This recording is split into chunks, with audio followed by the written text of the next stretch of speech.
Do we have show dogs on the team or do we have hunting dogs? Nick Saban says there are two types of people, hunting dogs and show dogs. Most people look good in the showroom. That's a show dog. But the people who work hard for as long as they need to get the job done on their terms, those are the hunting dogs.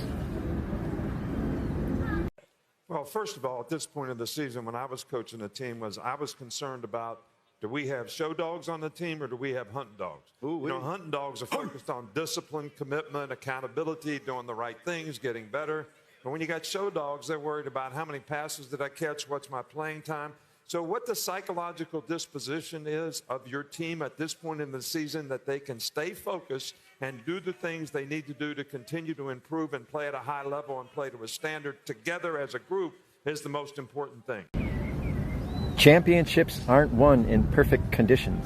They're won behind closed doors in preparation and desire that no one sees.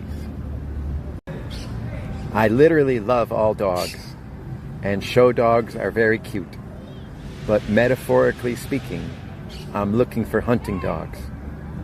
Email me at the address in the description for a free 30-minute breakthrough session. Or DM me. And let's do the work together. Don't forget to like and subscribe for more. Championship English.